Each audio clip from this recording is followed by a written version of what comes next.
So trailer చూస్తుంటే చాలా యూనిక్గా ఉంది, అంటే నవ్వు వచ్చేస్తుంది, అంటే మాట్లాడుతుంటే నవ్వు వస్తుంది. సో దట్టు ఇండస్ట్రీకి అందరూ చాలా యంగ్ డైరెక్టర్స్. అసలు ఇది ఎలా డిజైన్ చేశారు మీరు? ఎలా డిజైన్ చేశారండి? ఆడిషన్ చేశారా? అయిపోయి పని లేదండి, అలా ఎలా డిజైన్ చేశారంటే, ఎలా డిజైన్ చేయడం అంటే అదే అండి, ఇప్పుడు అటెన్షన్ రావాలంటే డెఫినెట్గా యూనిక్గా ఉండాలండి.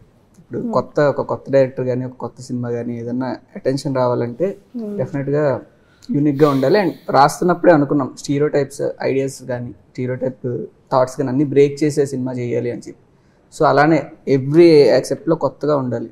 ఇంతవరకు చూడండి విజువల్ ఎక్స్పీరియన్స్ కానీ యాక్టింగ్లో కానీ అన్నిట్లో లుక్లో కానీ అన్నిట్లో కొత్తగా ఉండాలి అనేది ఫస్ట్ థంబ్ రూల్ పెట్టుకొని స్టార్ట్ చేసిన ప్రాజెక్ట్.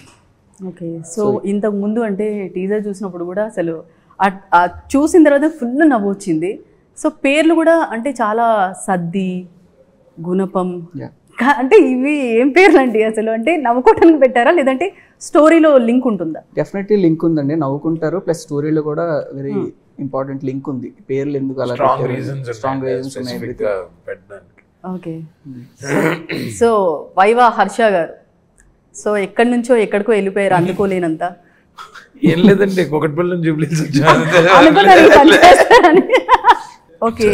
అంటే ఇప్పటి వరకు అంటే మీకు సపరేట్గా ఫ్యాన్స్ ఉన్నారు. వైవా హర్ష అంటే వైవా హర్ష అందులో ఉన్నాడంటే అబ్బా కామెడీ సూపర్గా ఉంటుంది అని చాలామంది నమ్మకం. సో అందులో నేను కూడా ఒకదాన్ని. మీకు అంటే ఈ మూవీలో మీరు హీరో అన్నప్పుడు మీ ఫీలింగ్ ఏంటి? సో తను నాకు ఒక 5-6 years నుంచి పరిచయం అండి. ముందు మేము ఫిల్మ్స్ కూడా చేసాం, తను డైరెక్షన్ డిపార్ట్మెంట్లో అది చేసేవాడు మేము చేసిన ఫిల్మ్స్కి. అది రీసెంట్గా మేము మంత్ ఆఫ్ మదర్ అనే మూవీ చేసినప్పుడు తను అప్రోచ్ అయ్యి మీ గురించి ఒకటి లీడ్ కింద రాసాము అని. అంటే నాకు స్పెసిఫిక్గా ఏదో సెపరేట్గా వెళ్ళి అవుట్ ఆఫ్ ద వే వెళ్ళి నేను ఇప్పుడు హీరో అయిపోవాలి లేకపోతే లీడ్ అయిపోవాలి అలా అనుకుని నేనేదో వెతుక్కుని స్క్రిప్ట్స్ అలా ఏం జరగల. ఆర్గానిక్గా ఈ స్క్రిప్ట్ నా వరకు వచ్చింది. అసలు నాకైతే ఫ్రాంక్లీ స్పీకింగ్ ఇనిషియల్గా అయితే నాకు అసలు ఆ ఉద్దేశం కూడా లేదు. తను చెప్పాక ఆ స్టోరీ నరేషన్ ఇచ్చాడు. నరేషన్ ఇచ్చాక ఇంక సీన్ రివర్స్ అనమాట. నువ్వు ఎవరికి చెప్పకు, ఇది నేనే చేయాలి, నేనే చేస్తాను అని చెప్పి అక్కడి నుంచి టికెట్స్ పేస్ అనమాట. అంటే బికాస్ నేను కూడా బిలీవ్ చేసింది అదే, యూనో ఇప్పుడు మనం ఏదన్నా వెతుక్కుంటూ వెళ్తే అది దొరకడం వేరు, ఇది డైరెక్ట్ మన వరకు వచ్చి ఇది మనం చెయ్యాలి అనే ఫీలింగ్ తెచ్చింది. ఎక్కువ మాడితే మనమే చెయ్యాలనే ఫీలింగ్ వచ్చింది. So that was one big factor where we you know rely అయిపోయాం దాని మీద. అంటే రిలయబుల్ ఫ్యాక్టర్ అనమాట అది డెఫినెట్గా. So that was one major reason I took this up అండి. అండ్ వెరీ అంటే I'm not over confident but I'm really sure that we have made a lovely film.